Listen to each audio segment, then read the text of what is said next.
오늘 이제 여호수아 전체 요약을 좀 같이 여러 가지 했던 것들을 좀 상기하시면서 요약을 이렇게 한번 하면 안 하고 이렇게 갈 수도 있는데 한번 하는 게 좋을 것 같아요. 한번 하시면 굉장히 이제 우리 마음속에 여호수아가 이렇게 좀 정리가 되면서 그러면서 또 자기 스스로가 여호수아를 전체적으로 한번 읽어보시고 그렇게 해서 향후 정말 몇 년 안에 정말 우리가 성경 전체를 지금 같은 그런 방법으로 한번 보시고 나면 그 다음에 정말 언제 어디서든지 이 성경 말씀들을 이렇게 읽으실 수 그리고 그 읽는 걸 통해서 풍성함을 잠들 수 있게 될 걸로 생각을 합니다. 여호수아 요약을 전체적으로 보면 네 부분으로 나눌 수가 있어요. 1장부터 5장까지는 가나안, 침공, 준비를 하는 거예요. 준비 단계가 있고 6장부터 12장까지는 가나안, 정복하는 거예요. 그리고 13장부터 22장까지는 정복한 그 가나안 땅을 분배하는 겁니다. 그리고 이제 23장부터 24장까지는 이제 여호수아의 마지막 설교, 당배의 말 이런 것들이 크게 네 부분으로 나눠질 수가 있습니다.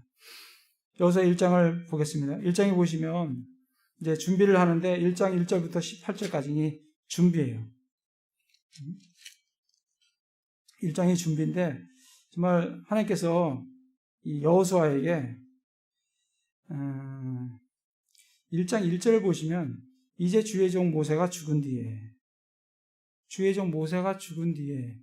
이제 누구를 인도하시겠다고 암시해 주냐면 여호수아를 하나님께서 인도하시겠다라는 암시를 1장 1절에 모세가 죽은 뒤에 이렇게 이제 암시를 해줍니다. 우리 사사기를 가보겠습니다. 사사기 여호수아 다음이 바로 사사기죠. 사사기 1장 1절에 보시면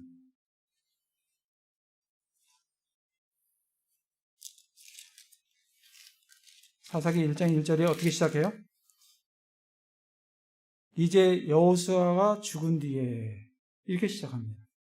그러니까 여호수아서는 이제 모세가 죽은 뒤에 사사기는 이제 여호수아가 죽은 뒤에 그래서 모세가 죽은 뒤에는 여호수아라는 하나님의 명령에 순종하는 믿음의 사람 여호수아가 있음으로 말미암아 정말 이스라엘이 하나님께 믿음으로 순종을 통해서 놀라운 축복을 얻는 그러한 책이 여호수아라고 하면 사사기는 여호수아가 죽은 뒤에 그 어느 누구도 없는 이스라엘이 정말 하나님 앞에 우상숭배를 통해서 정말 어떻게 이스라엘이 하나님 앞에 징계를 받는가 그걸 보여주는 책이 다음 주부터 하겠지만 사사기입니다. 여호수아하고 사사기는 완전히 대비되는 그런 책이 여호수아요 사사기입니다. 그래서 여호수아서는 1장 1절에 주의 종 모세가 죽은 뒤에 모세가 죽었다고 문제가 안 돼요. 왜? 하나님께서는 여호수아를 또 통해서 역사를 하시기 때문에 그렇습니다. 하나님께서 여호수아에게 뭐라고 말씀하시냐면 5절에 보면 내 평생 동안 등이 아무도 너 앞에 서지 못하리니 내가 모세와 함께 했던 것 같이 너와 함께 하리라. 내가 너를 떠나지 아니하며 버리지 아니하리니. 우리에게 가장 소중한 말씀이 있다고 하면 하나님께서 내가 너를 떠나지 아니하고 너를 버리지 아니하겠다. 이 얼마나 정말 우리에게 위로와 격려와 힘이 되는 말씀인지 모르겠어요. 어린아이에게 가장 중요한 거는 엄마 아빠가 걔한테 내가 너를 버리지 않냐고 너를 떠나지 않는다. 그러면 걔는 정말 안정감 속에서 그 지금 상황이 어떻든지 간에 안정감을 누리며 살아갈 수가 있어요. 그러나 아무리 지금 상황이 좋다 하더라도 난 너를 버릴 거야. 너를 떠날 거야. 그런 말씀을 엄마 아빠가 한다고 하면 걔는 아무리 상황이 좋아도 불안과 정말 힘든 그런 삶을 살 수밖에 없으리라고 생각합니다. 그래서 하나님께서 여호수아에게 내가 너를 떠나지 아니하며 너를 버리지 아니하리라. 마음을 강하게 하고 크게 용기를 내라. 내가 이 백성의 조상들의 맹세하여 그들에게 주겠다 한 땅을 내가 이 백성에게 상속자로서 나눠주리라. 하나님께서 여호수아에게 말씀하시는 것은 조건이 있어요. 뭐라고 말씀하냐면 마음을 강하게 하고 크게 용기를 내라. 7절에 오직 너는 마음을 강하게 하고 심히 용감한 자가 되어 내 종 모세가 내게 명령한 모든 율법대로 지켜 행하고 그것을 떠나 오른쪽으로나 왼쪽으로나 치우치지 말라. 그리하면 내가 어디로 가든지 형통하리라. 너는 이 율법책을 내 입에서 떠나지 말게 하며 밤낮으로 그것을 묵상하여 그 안에 기록된 모든 것에 따라 지켜 행하라. 그리하면 내가 내 길을 형통하게 하며 또한 크게 성공하리라. 이렇게 말씀해 주십니다. 지금 이제 모세가 죽은 뒤에 이 가나안 이 이스라엘 백성들을 끌고 인도하면서 하나님께서 가나안 땅으로 들어가려고 하는데 첫 번째 준비시키는 사람이 누구냐면 지도자 여호수아예요. 하나님께서 여호수아를 지금 준비시키는 거예요. 내가 너를 버리지 않고 너를 떨어지지 않는다. 그러니 용기를 내라. 이 말씀을 지켜서 좌로나 우로나 치우치지 마라. 이 율법책을 내 입에서 떠나지 말게 하며 밤낮으로 그것을 묵상하여 그 가운데 기록한 대로 다시 지켜 행하라. 그리하면 내 길이 형통하게 될 것이다. 내가 성공하리라. 이 세상에서 성공하고자 하는 사람들이 얼마나 많습니까? 근데 성경에서는 이 세상의 지식을, 이 세상의 뭐를 얻어야 성공하는 것이 아니라 성경에서는 이 율법책을 내 입에서 떠나지 말게 하라. 밤낮으로 그것을 묵상하여 그 가운데 기록된 대로 다 지켜 행하라. 그리하면 내 길이 형통하게 되고 내가 성공한다라고 말씀을 해주십니다. 그래서 내가 아무리 시간이 없더라도 하더라도 내가 아무리 바쁘다 하더라도 우리가 해야 될 일은 성경을 펴서 아침에 일어나면 성경을 펴서 그 성경을 묵상하고 그 말씀에서 해주시는 대로 내가 지켜 행하면 여호수아가 이 여호수아기에서 누렸던 그 축복을, 그 평강을, 그 승리의 그 기쁨을 우리도 이 땅에서 누리며 살아갈 수 있는 것을 우리에게 보여주십니다. 그래서 9절에 내가 내게 명령하지 않았느냐 마음을 강하게 하고 크게 용기를 내라. 두려워 말며 너는 놀라지 말라. 내가 어디로 가든지 주 내 하나님이 너와 함께 하시느니라 하면서 지금 누구를 준비시키냐면 여호수아를 준비를 시킵니다. 그리고 10절부터 18절까지는 이제 이스라엘 사람들을 준비를 시킵니다. 11절에 보면 군대를 두루 지나가며 백성에게 명령하여 이르되 너희는 양식을 예비하라. 사흘 안에 너희가 이 요르단을 건너 주 너희 하나님께서 너희에게 소유로 주신 땅을 소유하러 들어가리라. 양식을 전쟁 준비를 하라는 겁니다. 전쟁 준비에 있어서 양식이 굉장히 중요해요.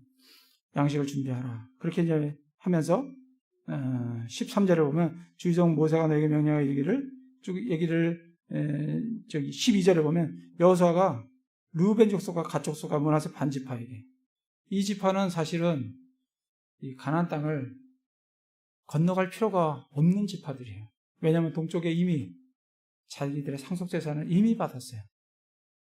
괜히 건너가서 피를 흘리며 싸울 이유가 없는 지파예요. 그러나 그들이 싸우겠다고 동쪽 땅을 얻었을 때 그들이 싸우겠다고 맹세를 했고 그래서 지금 여호수아가 이 두 지파 반에게 그들을 준비를 시키는 거예요. 너에게 안식을 주셨는데 이제 그 가축들과 거기들 다 놔두고 이 서쪽에 가나안 땅이 정복될 때까지 들어가서 앞장서서 싸우라고 그들을 준비시키는 것을 볼 수가 있습니다. 그렇게 했을 때 17절에 보면 16절에 보면 그들이 여호수아에게 응답하여 이르되 당신이 우리에게 명령하신 모든 것을 우리가 행할 것이요 당신이 어디로 우리를 보내든지 우리가 가리이다. 우리가 모든 일에서 모세의 말에 귀를 기울일 것 같이 당신의 말에 귀를 기울이려니와 오직 주 당신의 하나님께서 모세와 함께 하시던 것 같이 당신과 함께 하시기를 원합니다. 누구든지 당신의 명령을 거역하며 당신이 명령하는 모든 일에서 당신의 말씀에 귀를 기울이지 아니하는 자는 죽임을 당하리니 오직 마음을 강하게 하고 크게 용기를 내소서 하면서 정말 이스라엘이 여호수아를 중심으로 해서 하나로 딱 결집되는 그러한 모습을 보여주는 걸 볼 수 있습니다. 이게 준비 단계예요. 그러면서 이제 2장에 가서 이제 정탐꾼을 보내게 됩니다. 정탐꾼을 보내게 되는데 정탐꾼을 이제 2명을 보내죠. 이전에 가데스바네에서 정탐꾼을 12명을 보냈습니다. 근데 10명이 백성들의 마음을 노간하게 했어요. 오직 2명만, 여호수아와 갈렙만 정말 믿음의 보고를 하는 걸 볼 수가 있습니다. 그래서 결국 그 이스라엘 백성들이 가나안 땅에 이제 못 들어가고 40년간 광야를 맴돌게 되는데 여기서 여호수아는 단 2명만 보냅니다. 그래서 정말 그때 이 정탐할 때 가데스바네에서 정탐할 때 그들이 얼마나 잘 정탐을 했는지 몰라요. 상세하게 정탐을 하고 돌아와서는 불신의 말을 합니다. 근데 지금 요번에 간 이 정탐꾼은 정탐한 게 없어요. 사실. 그냥 기생 라합의 집에 가서 가만히 숨어 있다가 그 라합한테 들은 게 전부 다예요. 그러나 그들이 와서 그들의 보고는 믿음의 보고입니다. 우리가 반드시 승리한다. 라는 믿음의 보고를 하게 되는 걸 봅니다. 정말 우리가 해야 될 것은 어떠한 상황이 있든지 우리는 말씀에 따라 그 믿음에 따라 살아가는 이런 2명의 정탐꾼 같이. 여기서 보면 1절에 보면 그 땅과 여리고를 엿보라. 그 라합의 집에 들어갔어요. 어떤 이가 여리고 왕에게 고하여 이르되 보소서 오늘 밤에 이스라엘 자손 중 몇 사람이 지역을 탐지하러 왔나이다. 가자마자 발각됐어요. 가지도 못하고 그 기생 라합 집에 들어가자마자 발각됐어요. 근데 여기에 보면 라합이라는 사람이 있고 또 그 외에 어떤 이가 있어요. 어떤 이도 이들이 어떤 사람인지를 알고 그가 여리고 왕한테 보고를 합니다. 그리고 여리고 왕은 또 3절에 보면 사람을 보내요. 어떤 사람, 여리고 왕, 또 여리고 왕이 보낸 사람, 이 사람들을 다 정탐꾼이 누구의 정탐꾼인지, 그들이 왜 왔는지 그걸 다 알아요. 그러나 오직 거기에서 믿음의 반응을 한 사람은 라합이에요. 라합은 이 이스라엘 사람들이 그들이 이집트 땅에서 어떻게 나왔으며 홍해에서 하나님께서 그들을 어떻게 인도하셨으며 그 모든 것들을 광야의 과정들을 다 듣고 믿음의 반응을 한 사람은 라합이에요. 나머지 사람들은 그 내용들을 듣고 알고 있었지만 믿음의 반응이 아니라 그들은 어떻게 하면 그것과 대적해서 싸울 것만 생각을 하는 만약에 이 여리고 왕이 이때 납작 엎드려서 하나님 앞에 회개하고 돌아섰다고 하면 하나님께서 그 뒤에 여리고 성을 아마 안 무너뜨리실 수도 있을 것 같아요. 왜냐하면 하나님은 회개하는 걸 기뻐하시기 때문에 회개하는 사람을 하나님께서는 구원하십니다. 근데 이들은 그렇게 할 줄을 몰라요. 내용은 알지만 그렇게 하지 않아요. 그렇게 한 유일한 한 사람이 라합이에요. 그래서 라합은 나중에 여리고 성이 무너질 때 라합과 라합의 가족은 다 구원을 받는 것을 참 볼 수가 있습니다. 그게 2장의 내용입니다.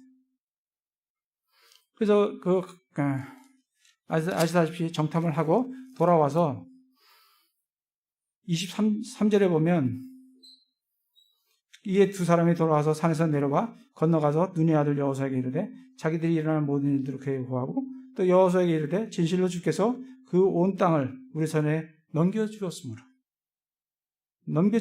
심지어 그 지역의 모든 거주민들이 우리로 인하여 기진에 있나이다 하였다 하고 믿음의 보고를 하는 걸 볼 수가 있습니다. 그게 정탐이에요. 그러자 이제 요르단강을 건너는 그런 내용이 3장이에요. 참 이 요르단강을 건너는데 정말 믿음이 필요해요. 정말 이때가 되면 이제 3월쯤 되는 거죠. 이들은 이제 6월절을 지킬 때가 됐으니까 그때는 요르단 강물이 많이 수위가 높은 때입니다. 그때 사람이 들어가면 잠겨요. 하나님께서 너희들이 발에 괴를 맨 제사장의 발이 요르단 물에 닿으면 물이 위에서 끊겨져 흐르지 않는다라고 했을 때 그들이 그 괴를 가지고 메고 요르단강을 건너는 믿음의 그런 건너는 모습을 볼 수가 있습니다. 정말 용기를 내라 할 때 그 용기가 어디서 나오냐면 믿음에서 나와요. 그 요르단 강의 물이 높은데 깊은데 그 물이 마를 거다. 그 물로 들어가도 내가 살 수 있다. 왜냐하면 하나님께서 함께 하시면 살 수 있다. 라고 하는 그 용기가 어디서 나오냐면 믿음에서 나옵니다. 그 믿음의 사람은 믿음의 행위를 해요. 행위를 하기 때문에 하나님께 구원받는 것이 아니라 믿음이 있기 때문에 구원을 받아요. 그렇지만 믿음의 사람은 그 믿음의 행위를 하게 되어 있습니다. 이들도 마찬가지예요. 하나님을 믿기 때문에 그 요르단 강을, 그 깊은 강을, 그 물속으로 용기를 내서 그 믿음이 그들이 그 길을 갈 수 있게 해주십니다. 하나님께서 왜 이 요르단 강을 그냥 꼭 6월달에 건널 필요가 있겠습니까? 5월달 좀 넘어가면 건기예요. 물이 없어가지고 애들도 건너갈 수 있는 그런 강입니다. 그럼 5월달에 건너면 안 되겠어요? 근데 왜 꼭 물이 제일 높을 때 왜 그때 하나님께서 요르단 강을 건너게 하시냐고요. 왜냐하면 하나님의 전쟁은 믿음의 전쟁이기 때문에 그래요. 그들의 믿음이 있는가? 이거 건널 수 있는 믿음이 있는가?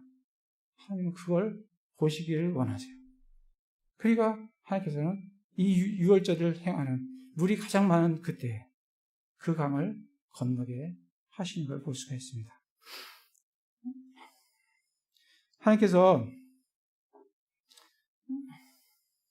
7절에 보면 3장 7절에 보면 주께서 여호수아에게 이르시되 이날 내가 온 이스라엘 눈앞에서 너를 크게 만들기 시작하여 내가 모세와 함께 했던 것 같이 너와 함께 할 것을 그들이 알게 하리라. 그러니까 하나님께서 왜 이 요르단 강을 이스라엘 백성들이 건너게 하냐면 하나님께서 모세와 함께 했던 것과 같이 내가 이스라엘 여호수아와 함께 한다. 이런 것을 보여주기 위함이에요. 지금 하나님께서는 모세 다음으로 여호수아를 지도로 삼으셨는데 내가 이 여호수아가 너희들의 지도자다는 것을 하나님께서 보여주기 위함이에요. 그래서 하나님께서는 여호수아에게 그렇게 얘기를 하라는 거예요. 백성들에게. 또 하나는 10절에 보면 또 이르되 살아계신 하나님께서 너희 가운데 계시사 가나안 족속의 헷 족속과 히위 족속과 브리스 족속과 기르가스 족속과 아모리 족속과 여부스 족속을 너희 앞에서 실수 없이 쫓아내실 줄을 너희가 이 일로 알리라. 왜 하나님께서 요르단강을 건너게 하셨냐? 그 건너므로 말미암아 이 강을 믿음으로 우리를 건너게 하신 하나님께서 그 가나안 땅에 있는 7 족속 그거를 실수 없이 쫓아내실 줄을 이스라엘이 알 수 있도록 하기 위해서 이 일을 먼저 하시는 것을 볼 수가 있습니다. 그래서 그들은 그 명령에, 그 믿음에 반응을 해서 안전하게 그 요르단 강을 깨끗하게 건너는 것을 볼 수가 있습니다. 그러고 나서 건너고 나서 4장에서 그 요르단 강의 기념비를 그 돌들을 취해서 자기네 머문 곳에 세우고 또 다른 돌들을 가져다가 그 요르단 강 가운데 돌들을 세워서 그거로 기억하도록 하나님께서 어떤 일을 하셨는가 그걸 기억하도록 그렇게 한 장이 4장입니다. 그 5장에 가서 하나님께서 건넜어요. 건넌 다음에 하나님께서 이스라엘에게 뭘 하라고 하냐면 할례를 행하라. 정말 왜 하나님께서는 할례를 행하면 3일 동안 꼼짝 못해요. 그때 적들이 침공을 하면 다 죽습니다. 우리가 그러한 예를 우리가 알고 있지 않습니까? 히이적 속에 누가 시몬과 레위가 가서 그들 할례를 행하고 다 죽이는 그런 사건을 우리가 창세기에서 보지 않습니까? 하나님께서는 건넌 다음에 할례를 행하라는 거예요. 왜 꼭 건넌 다음에 하냐고. 건너기 전에 강이 남들이 들어오지 못할 때 그때 할례를 행하라 하시면 되는데 왜 건넌 다음에 꼭 할례를 행하라고 하시는지. 그래서 하나님께서는 이스라엘의 믿음을 보시길 원하시는 걸 볼 수가 있습니다. 그래서 이들은 건너서 할례를 행하고 거기서 유월절을 참 지킵니다. 12절에 보시면 11절 12절 유월절 다음 날에 그 땅의 묵은 곡식을 먹되 바로 그날에 누룩 없는 납작한 빵과 복순구리를 먹었더라. 그들이 그 땅의 묵은 곡식을 먹은 다음 날에 만나가 그치므로 이스라엘 자손이 더 이상 만나를 얻지 못하였으나 그 해에 가나안 땅의 열매를 먹었더라. 정말 저는 이 말씀을 읽으면서 하나님께서 묵은 땅을 먹는 12절에 보시면 묵은 곡식을 먹은 다음 날 만나가 그쳐요. 그 얘기는 하나님께서 이스라엘 백성에게 양식이 언제 어떻게 필요하시다는 것을 정확하게 아시는 거예요. 먹을 게 없을 동안에는 만나를 주세요. 근데 들어가서 묵은 곡식을 먹자 만나는 그칩니다. 하나님께서 정확하게 우리의 양식의 필요가 뭔지 우리의 필요를 정확히 아세요. 그래서 언제 만나가 필요하냐, 언제 이들이 묵은 곡식을 먹으니 만나가 필요가 없는지 우리도 마찬가지예요. 이 세상을 살면서 하나님께서 주시는 그런 공급을 우리 삶 속에서 늘 경험하며 언제 우리에게 뭐가 필요한지 우리가 필요하면 하나님께서 우리의 필요를 채워주시는 하나님 것을 경험을 합니다. 그래서 13절에서부터 15절까지는 군대대장이 여호수아 앞에 서게 됩니다. 이 군대대장이 누구예요? 하나님의 군대대장이에요. 그러니까 이 5장의 마지막 절에 13절부터 15절은 이 전쟁은 누가 대장이라고? 하나님이 대장이에요. 하나님께서 앞서서 싸우신다는 것을 이제 보여주면서 이제 가나안 침공 준비는 마치게 됩니다. 그리고 나서 이제 가나안 정복이 시작돼요. 6장서부터. 6장에 가나안 정복을 하는데 6장은 우리가 잘 아는 것 같이 여리고 정복이에요. 하루에 한 바퀴 도는 거예요. 6번 돌다가 7째 날에는 7번 도는 거예요. 이런 어리석은 방법이 있습니까? 이거 누구한테 얘기하면 누가 이거로 승리할 수 있다고 누가 이걸 믿겠어요? 세상의 지혜로는 이걸 믿을 수가 없어요. 왜냐하면 그들은 이것이 어리석게 보이기 때문에. 오늘 우리 오전에 고린도전서에서 말씀한 대로 세상 사람들은 그리스의 철학을, 그리스의 지혜를 구하지 이 어리석은 방법을 구하지 않습니다. 그러나 우리 그리스도인에게는 십자가의 선포함이 어리석은 것이 아니라 그 세상에 어리석다고 하는 그 십자가의 선포가 우리에게는 하나님의 권능이에요. 그러니까 이스라엘을 지금 요르단강을 건너게 하고 할례를 받게 하고 그 믿음의 그런 것들을 행하게 하신 하나님께서 그걸 행하시게 하신 이유는 이 여리고의 이 가나안의 싸움은 총칼을 들고 싸우지만 그 싸움의 뒤에는 믿음의 싸움이라는 것을, 하나님께서 함께 하시는 싸움이라는 것을 알게 하기 위해서 이 여리고 이 방법대로 순종하게 하기 위해서 하나님께서 그들에게 믿음의 테스트를, 믿음의 그런 과정들을 겪게 하시는 걸 볼 수가 있습니다. 그래서 이들은 그걸 그대로 행함으로 여리고가 납작 무너지는 것을 하나님의 능력을, 권능을 참 경험하게 되는 걸 볼 수가 있습니다. 그러나 하나님께서 하지 말라고 한 그 노랑물들을 취하지 말라고 하는데 그걸 취함으로 말미암아 이제 아이 성에서 패배를 하게 됩니다. 7장에서는 그거로 아간의 범죄로 인해서 아이 성에서 패배를 하게 됩니다.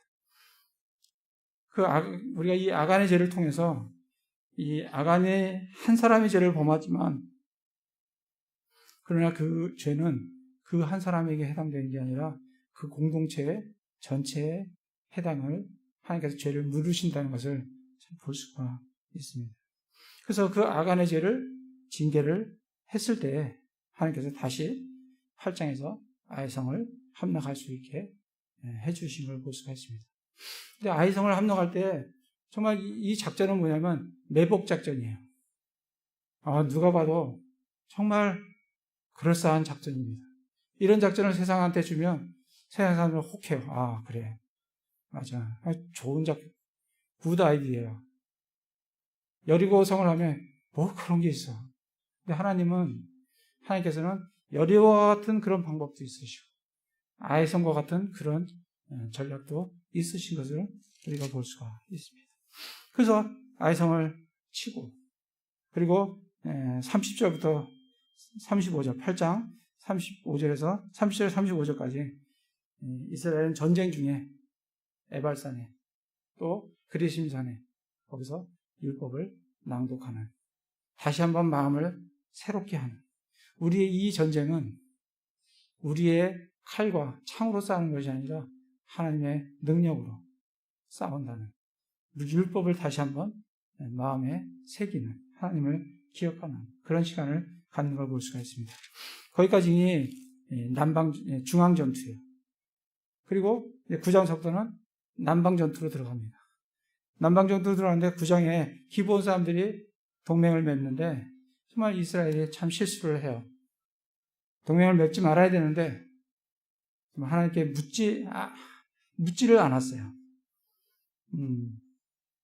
14절에 보면, 9장 14절에 보면 그 사람들이 그들의 양식을 취하고는 주의 입에서 조언을 구하지 아니하고.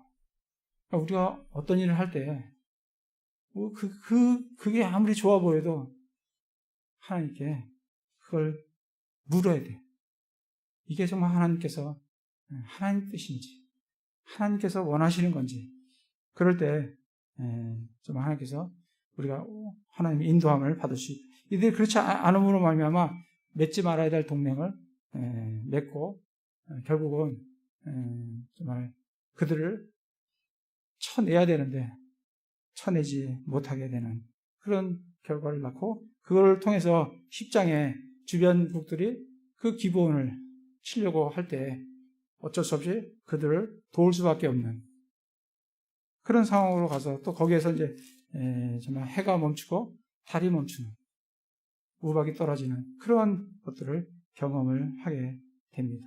그게 이제 그러면서 그 남방에 있는 왕들을 이제 정복하는 그게 이제 9장 10장이 남방 전투예요. 그리고 이제 11장에 가서 이제 북쪽 지역을 이제 올라가서 북쪽 지역을 다 치는 그런 걸 보게 되는데 11장 11절에 보면 그것의 왕을 칼로 치니라. 11절에도 보면 칼로 쳐서 12장에 보면 칼로 쳐서 계속 칼 이렇게 나오는데 하나님께서 그렇게 하라고 하셨어요. 여호수아는 우리가 말씀을 잘 보면 정말 하나님 말씀대로 그대로 순종하는 여호수아를 참 보게 됩니다. 그래서 정말 11장에 북방 전투를 끝내고 여호수아가 어떻게 정복을 했는지 요약을 주고 12장에서는 모세가 정복한 왕들이 어떻고 그리고 여호수아가 정복한 왕들이 31명의 왕들이 이렇게 연루가 되어 있는 걸 볼 수가 있습니다. 거기까지는 가나안 정복입니다. 그러면서 이제 13장에서 22장까지 이 정복한 그 땅을 분배하는 거예요. 분배하는데 잘 보시면 맨 가운데가 18장이에요. 18장 1절에서 10절에 보면 거기가 실로의 회중의 성막에서 남은 땅을 어떻게 분배할 건지 그걸 얘기를 하는 걸 중심으로 해서 그 앞부분은 서쪽에 있는 장자지파들. 장자지파가 어디예요? 르우벤은 육적인 장자지만 장자에서 탈락이 되죠. 그러니까 유다지파. 그리고 유다지파는 영적 장자입니다. 그 육적 장자는 요셉지파. 요셉지파니까 에브라임, 므낫세. 그 지파 땅을 분배하고 그다음에 그 오른쪽에서는 나머지 서쪽에 있는 그 외 지파들 분배를 하고 그 다음으로는 갈렙과 여호수아 그 다음으로는 이미 받은 그 동쪽 지파 두 지파 반 그다음에 맨 끝에는 상속 재산이 없는 네 지파 그런 순서로 이 여호수아가 땅 분배가 그냥 씌어진 것 같아도 하나님의 섭리 가운데 하나님 계시 가운데 정확하게 이렇게 정교하게 적혀 있는 것을 참 볼 수가 있습니다. 그래서 13장 1절에서 7절은 정복해야 될 땅을 이제 얘기를 하면서 8절에서 33절까지는 요르단 동편에 있는 분배의 땅을 얘기를 하고 13장입니다. 그러면서 14장에 가서는 이제 1절부터 5절까지는 서편에 이제 분배할 땅. 그러면서 6절에서부터 15절까지는 유다 지파 중에서 갈렙에게 상속될 재산에 대해서 얘기를 해주고 15장 1절에서 63절까지는 장자 지파 중에서 유다 지파. 그 다음에 16장에서는 장자 지파 중 육적 장자인 요셉 지파인데 에브라임과 므낫세 반지파에 대해서 16장, 17장.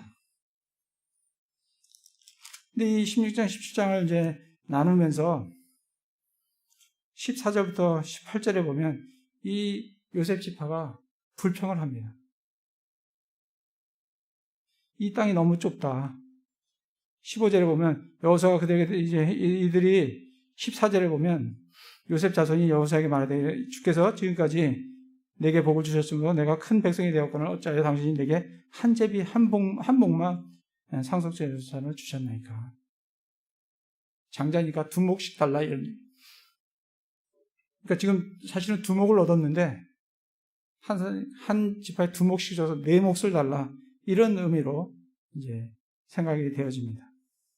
그러니까 여호수아가 많은 지역이 있으니까 올라가서 취해라 라고 하는데 16절에 보면 요셉 자손이 이르되 그 산은 우리에게 넉넉하지도 아니하고 골짜기 땅에 거하는 모든 가나안 족속에게는 베스안과 그것에 고울들에 거하는 자든지 예스리엘 골짜기에 거하는 자든지 다 철병거가 있나이다 하매, 철병거가 있기 때문에 그들을 정복할 수가 없다라고 얘기를 합니다. 그러나 여호수아가 그 산도 내 것이 될 것이고 18절에 베어내야 하리라 하면서 내가 그들을 쫓아낼지니라. 이쯤에 요셉 지파를 보면서 얻을 거는 많은데 참 그들이 해야 할 것들을 하지 않는 그런 어떤 요셉 지파의 모습을 보게 됩니다. 그러면서 18장에 이제 실로에 모여서 아직까지 분배받지 못한 7지파 땅을 그려와라. 너희들이 안 하면 여호수아가 내가 뽑아주겠다. 이렇게 얘기를 하면서 이제 나머지 땅 분배가 이루어집니다. 베냐민 19장에 시므온, 스불론, 이사갈, 야셀, 납달리, 단. 여기서 우리가 좀 눈여겨봐야 될 건 시므온 땅이에요. 1절에 보면 그들의 상속재산은 유다 자손의 상속재산 안에 있더라. 정말 제일 비참한 상속재산 중에서도 정말 남의 지파 안에서 상속재산을 얻는, 또 단지파는 맨 40절에 보면 단지파는 너무 적어서 저 위로 올라가서 거기서 또 자기의 집 영역을 차지를 해야 되는, 그래서 정말 이 상속재산은 지파별로 다르다는 걸 보여줍니다. 우리도 마찬가지예요.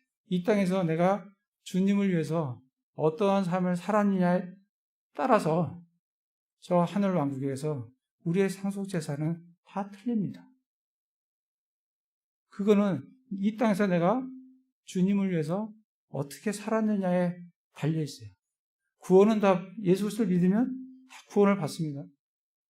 그런데 틀려지는 건 상속재산이 틀려져요. 내가 주님을 위해서 어떻게 살았느냐.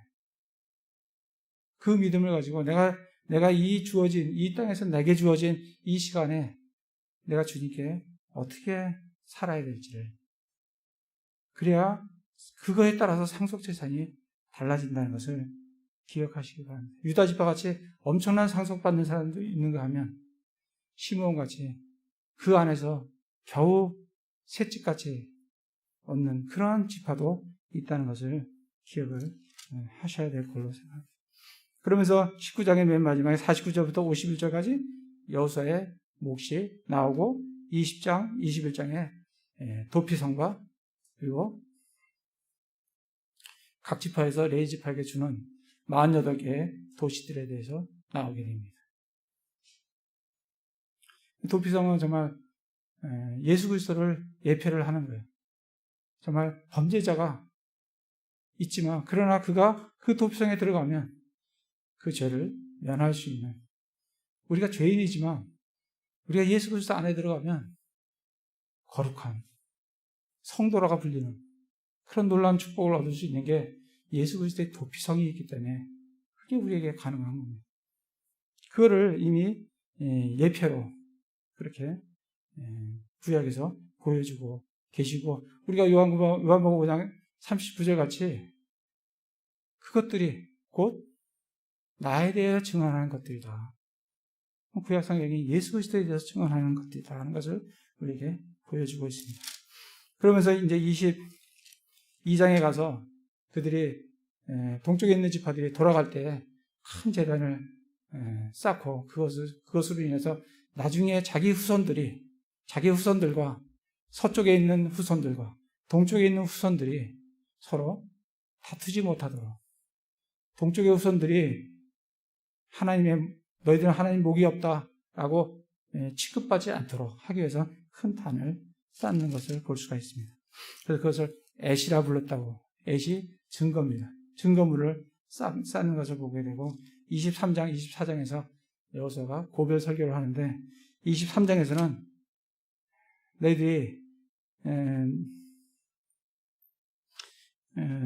정말 그 민족 안으로 들어가지 말고, 그리고 그들의 신들의 이름을 언급하지 말며 맹세하지 말고 섬기거나 절하지 말고 하나님의 말씀을 굳게 붙들라. 근데 그 명령들을 내가 순종을 잘 하기 위해서 내가 해야 될 것은 하나님을 사랑하는 거예요. 하나님을 사랑하면 그 명령들을 지키기가 참 쉽습니다. 근데 우상숭배를 가장 잘할 수 있는 강력한 결합은 결혼이라 그랬어요. 그래서 그들에게 들어가지 말고 너희들에게도 들어오지 못하도록. 왜냐면 결혼은 한 남자가 아버지와 어머니를 떠나 아내와 연합하여 둘이 한 육체가 되는 게 결혼이에요. 결혼을 통해서 엄청난 세상과의 결합을, 믿지 않는 자와 결혼을 하게 되면 세상과의 결합을 낳기 때문에 하나님께서 그렇게 결혼하지 마라. 그런 경고들을 주시는 것을 볼 수가 있습니다. 그러면서 24절에 세 계명에 다시 모아서 하나님께서 이스라엘 역사가 누가 주관한 거냐, 1절부터 13절까지 하나님께서 이스라엘 역사를 주관하셨다. 그러니까 너는 주를 두려워하며 성실한 마음으로, 진실한 마음으로 하나님을 섬겨라. 너희들이 옛날 강 저편에서 또 이집트 땅에서 아니면 이 가나안 땅에서 섬긴 그 신을 섬기든지 하나님을 섬기든지 분명히 택해라. 그 택하는 데는 반드시 제거해야 될 우상을 제거하고 그리고 하나님을 택해라.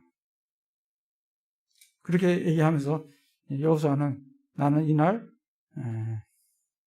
내 집과 나와 내 집은 우리는 주를 섬기겠노라 라고 하면서 그들에게, 이스라엘 백성들에게 이날 택하라고 그렇게 결단을 촉구하는 걸 볼 수가 있습니다. 그냥 이들이 정말 끝내 주님을 내가 섬기겠습니다 라고 얘기는 하지만 내가 우상들을 버린다는 말이 없어요. 그러다 보니까 여호수아와 그리고 그 장로들이 살아있는 동안에는 이들이 주님을 섬기지만 그 이후에는 이들이 주님을 올바로 섬기지 못하고 우상숭배로 또 빠져들어가는, 그래서 사사기로 접어들게 되는 그걸 우리가 보게 됩니다. 정말 우리의 인생의 성경 비결은 무슨 지식을 더 쌓는 것도 아니고 이 세상에 많은 재물을 갖는 것도 아니고 이 율법책을 내 입에서 떠나지 말게 하며 밤낮으로 그것을 묵상하여 그 가운데 기록한 대로 다 지켜야 하라. 그러면 길이 형통하고 내가 성공을 한다라고 우리에게 어떻게 이 세상을 살아가야 될지, 여호수아와 같이 정말 순종의 복을 누리는 삶이 어떻게 해야 되는 건지를 우리에게 보여주는 책이 여호수아로 생각이 됩니다. 그러한 삶을 주야로 하나님의 말씀을 놓지 마시고 주야로 보고 묵상하시는 그걸 통해서 하나님의 축복을 누리는 그런 삶을 살아가시는 현지 자매 되시기를 기도를 드립니다. 네, 제가 기도하겠습니다. 너는 이 율법책을 내 입에서 떠나지 말게 하며 밤낮으로 그것을 묵상하여 그 안에 기록된 모든 것을 따라 지켜 행하라. 그리하면 내 길을 형통하게 하며 또한 크게 성공하리라. 여호수아의 삶의 성공은 율법책을 입에서 떠나지 않고 밤낮으로 묵상하는 것입니다. 그는 삶을 마감하는 그날까지 하나님께서 함께 하심을 경험했습니다. 우리도 주야로 하나님의 말씀을 탐구하며 묵상하며 암송하며 주 예수 그리스도와 동행하는 삶을 살게 하여 주시옵소서. 그래서 우리의 삶이